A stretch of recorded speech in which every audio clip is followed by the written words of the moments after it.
Welcome viewers to episode 4. We are with our attorney and professional financial advisor, Mr. Butzadi. Today we are talking anything divorce related. We live in a world where people get married every day, and yet we have a high rate of divorces. For someone who's contemplating to get divorced, where do I start? Where do I go? What does it entail? Thank you very much for our episode 4 and the topic divorce.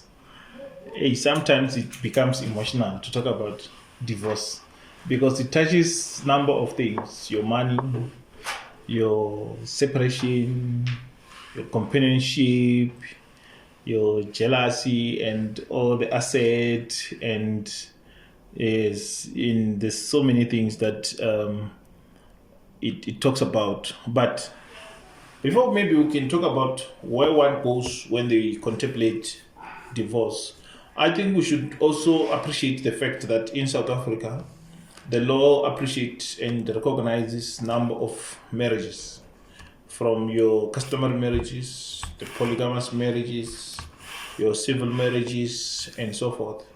And that makes it more complicated because now, in most cases, people get married looking at one element to say we are going to get married, and they forget to plan for the unforeseen circumstances, forget to plan for when life no longer meets their expectations, or where the better half is no longer doing what they thought they would do, or now they've had enough with their better half and they want to be out of that commitment.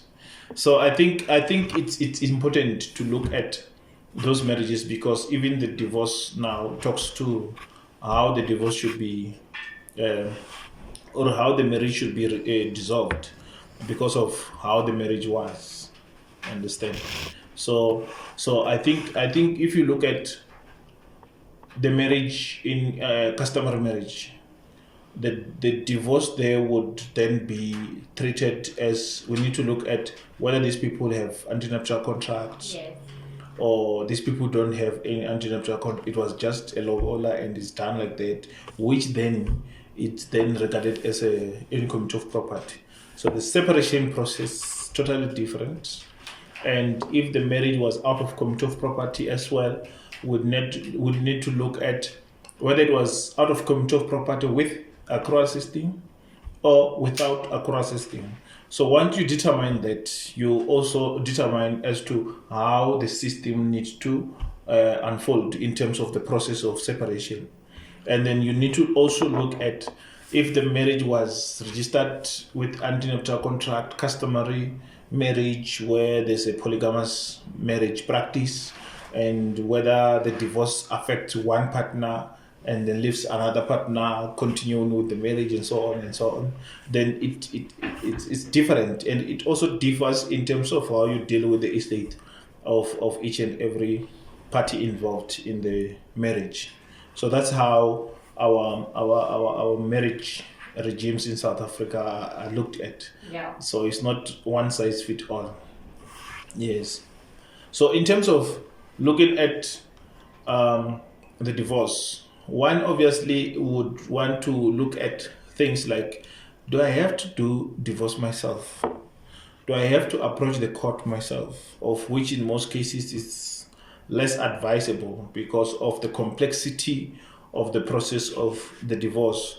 One would want to consider to appoint a legal practitioner, normally an attorney, who would then consult with them, understand what I've just alluded now to say what type of marriage it was and how then the process will unfold. And then obviously it comes with cost. And this is what we're saying, that people, when they get into the marriage, they don't look into the unforeseen circumstances. They don't plan for if it happens that the divorce happens. And I think that's how we were taught, we were groomed, even in our traditional setup, our home setup, our church setup, or so on. We were never taught to plan for a day where the divorce comes in. We're only taught to plan for when we get married, and that's the problem that we are facing now. Now, once you get a lawyer, you would then need to do a consultation, provide all the necessary information that proves that the marriage might have been irretrievably broken down. English, guys. You need to provide that sufficient proof or sufficient evidence to say it can never be reinstated, or there's no possible remedies that can be done to fix the marriage and so on, and then you want out.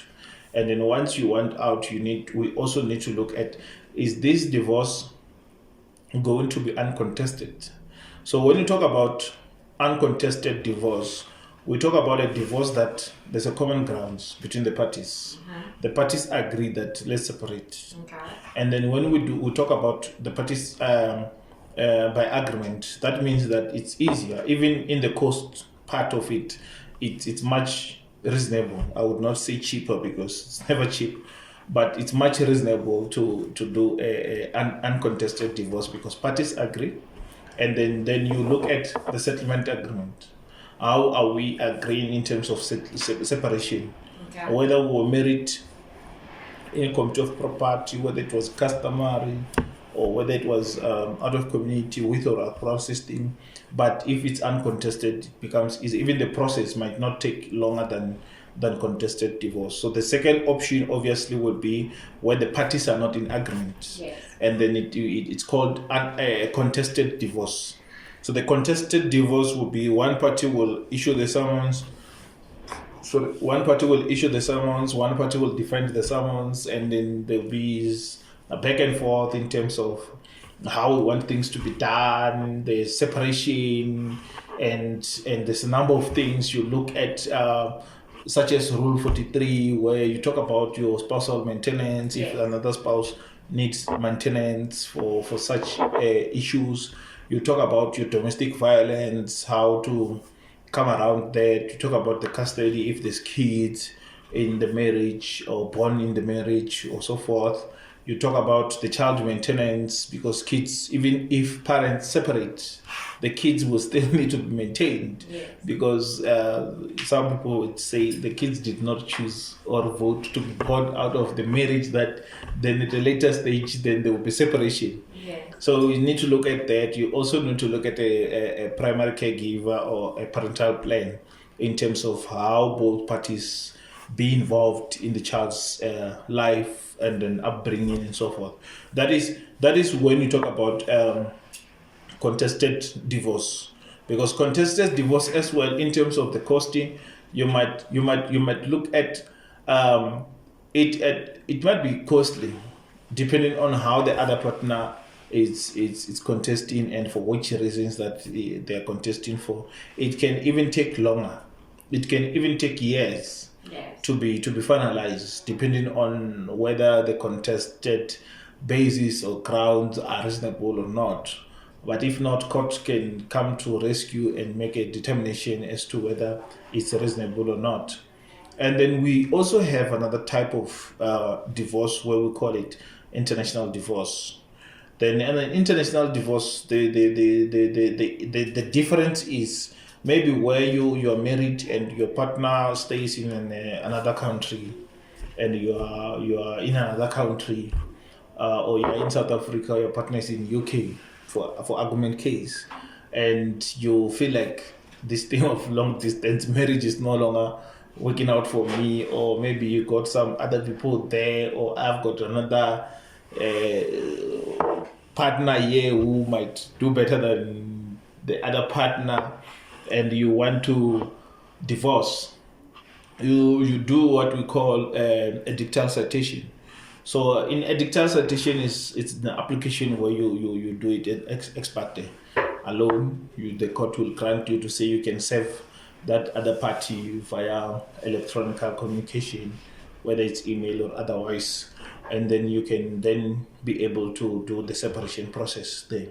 Also, in that part, you not look at a cheaper process because it's never cheap to do divorce. So most people, when we tell them before they get married, you need to plan for these things. It's like when you do your estate planning, you need to plan for death. Even though it's not nice to talk about death, it's not nice also to talk about divorce when you're planning for marriage, but you need to plan for it. Yeah. One will tell you, say, guys, as long as we're married now, we need to have a joint investment that should we decide that we're going to divorce, we're going to use those funds to pay the lawyers for our divorce. And sometimes it will work for your advantage that I see that there's $1 million in the account now. I don't want to divorce and lose that $1 million. I rather solve the problems. It's the same way when you do your estate planning now, you look at your debts. How are you going to pay off your debts? Or how are you going to cater for the funeral? Or how are you going to cater for the medical expenses?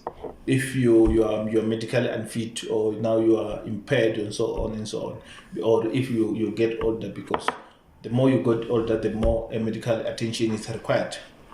So in divorce processes, that's the process that you need to follow. Thank you so much. That was really insightful. Hope our viewers got the information that they need. Until next time, thank you. Yeah. Now, the last thing that we can talk about in divorce would be people always shy away from things like domestic violence and other elements that can cause divorce because they feel like, what will people say? And people shy away from raising these issues before they get married, because when you get married, you need to look at different things. Are we getting married in community of property? Are we getting married out of community of property? If so, with accrual system, and what is accrual system, or without accrual system, and what is accrual system without accrual system, or are we getting married customary marriage?